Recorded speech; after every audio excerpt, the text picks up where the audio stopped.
മുകേഷിനെ കൈവിടില്ല. മുൻകൂർ ജാമ്യത്തിനെതിരെ അപ്പീൽ നൽകേണ്ടതില്ലെന്ന് സർക്കാർ തീരുമാനിച്ചു.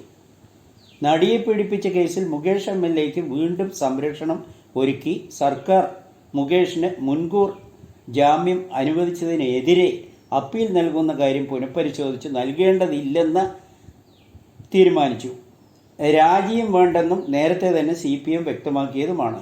ജാമ്യം അനുവദിച്ച പ്രിൻസിപ്പൽ സെഷൻസ് കോടതിയുടെ ഉത്തരവ് റദ്ദാക്കണമെന്നാവശ്യപ്പെട്ട് ഹൈക്കോടതിയിൽ അപ്പീൽ നൽകാനായിരുന്നു തീരുമാനം. ഈ തീരുമാനം പെട്ടെന്ന് മാറ്റി അന്വേഷണ സംഘം പ്രോസിക്യൂഷന് നൽകിയ കത്ത് മുഖവിലയ്ക്ക് എടുത്തില്ല. അത് മടക്കും. വേണമെങ്കിൽ ചക്ക വേരിലും കായ്ക്കും എന്നർത്ഥം. തിരുവനന്തപുരത്ത് വെള്ളം മുടങ്ങിയത് മന്ത്രിമന്ദിരങ്ങളിലും AKG സെൻറ്ററിലും മാത്രം ബാധകമായില്ല. MLAയും തലസ്ഥാനത്തെ രാഷ്ട്രീയ നേതാക്കളും ഉൾപ്പെടെ പങ്കെടുത്ത വിവാഹ ചടങ്ങിൽ അതിഥികൾക്ക് കൈ കഴുകാൻ പോലും വെള്ളമില്ല. പക്ഷേ 200-ലധികം ക്യാനുകളിൽ കുപ്പിവെള്ളം എത്തിച്ചാണ് കൈ കഴുകാൻ വെള്ളം ഒരുക്കിയത്. അമ്പലത്തറത്തോട്ടം റെസിഡൻസ് അസോസിയേഷൻ കാലടി ബാലേന്ദ്രൻ്റെ മകൾ ഭാവനയും നാലാഞ്ചിറി ചെച്ചേരി മകും മാങ്കുളത്ത് വിള വിശാഖം തമ്മിലുള്ള വിവാഹ ചടങ്ങിനാണ് കുപ്പിവെള്ളം കൈ കഴുകാൻ ഒരുക്കിയത്. UDF നേതാക്കളടക്കം 700ഓളം പേർ ചടങ്ങിലുണ്ടായിരുന്നു. വെള്ളക്കരം കൂട്ടിയപ്പോൾ അതിനെ ന്യായീകരിച്ച് മന്ത്രി റോസി അഗസ്റ്റിൻ പറഞ്ഞതാണ് ജനങ്ങൾ ഓർക്കുന്നത്. കുപ്പിവെള്ളം ചൂണ്ടിക്കാട്ടിയാണ് 1 പൈസ വെള്ളക്കരം കൂട്ടിയതെന്നാണ് അന്ന് മന്ത്രി പറഞ്ഞതെന്നും ജനങ്ങൾ ഓർക്കുകയാണ്. ഗതാഗത വകുപ്പിനെതിരെ ജനങ്ങൾ. സർക്കാർ സംവിധാനം നോക്കുകുത്തി അഴിമതിയുടെ കൂത്തരങ്ങെന്ന് പരാതി. ഡ്രൈവിംഗ് ലൈസൻസിനായി നെട്ടോട്ടം ഓടുന്ന ജനങ്ങൾ കൂട്ടത്തോടെ തമിഴ്നാട്ടിലേക്ക്. കേരളത്തിൽ ലൈസൻസിന് അപേക്ഷ നൽകിയ 4 മാസത്തിൽ കൂടുതലാവുന്നു. ലേണേഴ്സ് ടെസ്റ്റിന് സ്ലോട്ട് ലഭിക്കാൻ 1 മാസം വേണം. ലേണേഴ്സ് പാസ്സായി 30 ദിവസത്തിന് ശേഷം ഡ്രൈവിംഗ് ടെസ്റ്റിന് സ്ലോട്ട് നോക്കിയാൽ ലഭിക്കുക പിന്നെയും 2 മാസം കഴിയണം. അപേക്ഷ നൽകിയ ആൾക്ക് ലൈസൻസിന് 4 മാസത്തിൽ കൂടുതലാവും. ടെസ്റ്റ് പാസ്സായാൽ വെബ്സൈറ്റിൽ ലൈസൻസ് വരും. പക്ഷേ പ്രിൻ്റ് ചെയ്ത കാർഡ് എന്ന് കിട്ടുമെന്ന് ആർക്കും ഉറപ്പില്ല. തമിഴ്നാട്ടിൽ അപേക്ഷ കൊടുത്താൽ 3-ാം ദിവസം ലേണേഴ്സ് ടെസ്റ്റിൽ പങ്കെടുക്കാം. ലേണേഴ്സ് പാസ്സായി 30 ദിവസം കഴിഞ്ഞാൽ ഡ്രൈവിംഗ് ടെസ്റ്റിന് തീയതി എടുക്കാം. ടെസ്റ്റ് കഴിഞ്ഞാൽ 5-ാം ദിവസം പ്രിൻ്റ് ചെയ്ത ലൈസൻസ് കാർഡ് കയ്യിൽ ലഭിക്കും.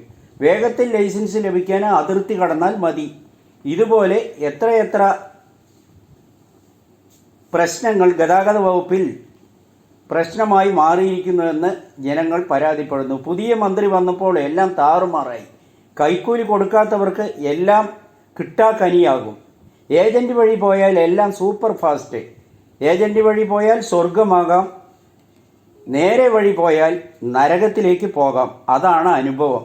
ലൈസൻസിൽ വാലിഡ് ഡേറ്റ് ഇടാതെ കൊടുത്ത ലൈസൻസുമായി ചോദിക്കാൻ പാലക്കാട് RTO ഓഫീസിൽ ചെന്ന ഒരു അപേക്ഷകൻ്റെ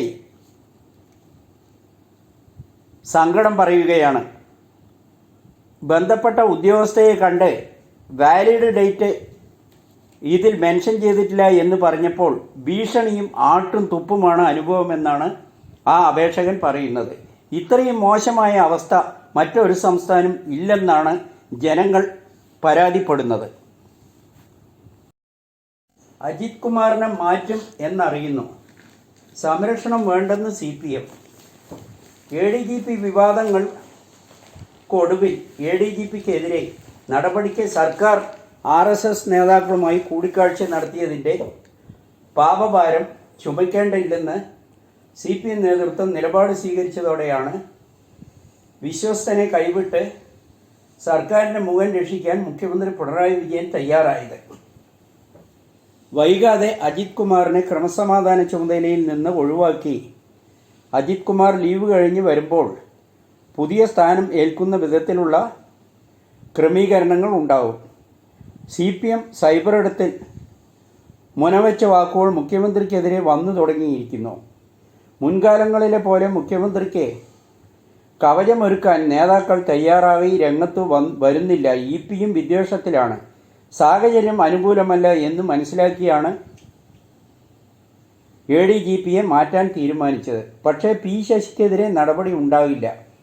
PV അൻവർ MLAയുടെ പരാതി പാർട്ടിയെ സമ്മർദ്ദത്തിലാക്കിയിരിക്കുകയാണ് എന്നത് വാസ്തവം തന്നെയാണ്. ശശിക്കെതിരെ നടപടി വേണമെന്ന ആവശ്യം പാർട്ടിയിൽ ശക്തമാക്കാൻ അപ്പോൾ ആലോചിക്കാമെന്നാണ് തീരുമാനം. ആദ്യം ADGPയെ മാറ്റി മുഖം രക്ഷിക്കാനാണ് നീക്കം.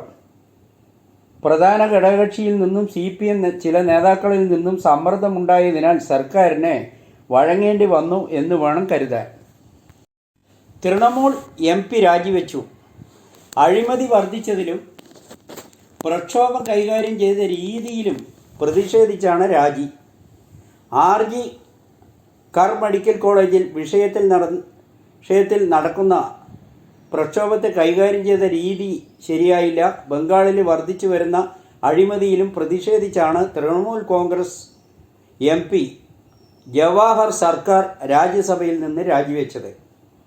PG മെഡിക്കൽ വിദ്യാർത്ഥിനി പീഡനത്തിനിരയായി കൊല്ലപ്പെട്ട സംഭവത്തിന് പിന്നാലെ സ്വാഭാവികമായി ഉണ്ടായ ജനകീയ സമരങ്ങളെ പഴയ മമതയുടെ ശൈലിയിലല്ല കൈകാര്യം ചെയ്തതെന്നും ജവാഹർ ആരോപിച്ചു. രാഷ്ട്രീയം തന്നെ ഉപേക്ഷിക്കുകയാണെന്ന് മമതയ്ക്ക് എഴുതിയ കത്തിൽ വ്യക്തമാക്കി. പ്രസാർ ഭാരതി CEO-യും മുൻ കേന്ദ്ര സാംസ്കാരിക സെക്രട്ടറിയും എഴുത്തുകാരൻ, സാംസ്കാരിക പ്രവർത്തകൻ എന്നീ നിലയിൽ പ്രവർത്തിച്ച വളരെ ബഹുമാനിക്കപ്പെട്ട വ്യക്തി കൂടിയാണ് അദ്ദേഹം. BJPയുമായി ഉണ്ടായ അഭിപ്രായ വ്യത്യാസത്തിനെ തുടർന്നാണ് പ്രസാർ ഭാരതി CEO സ്ഥാനം രാജിവെച്ചത്. രാജ്യസഭാ അംഗം തീരാൻ ഇനി 2 വർഷം കൂടി ഉള്ളപ്പോഴാണ് രാജി.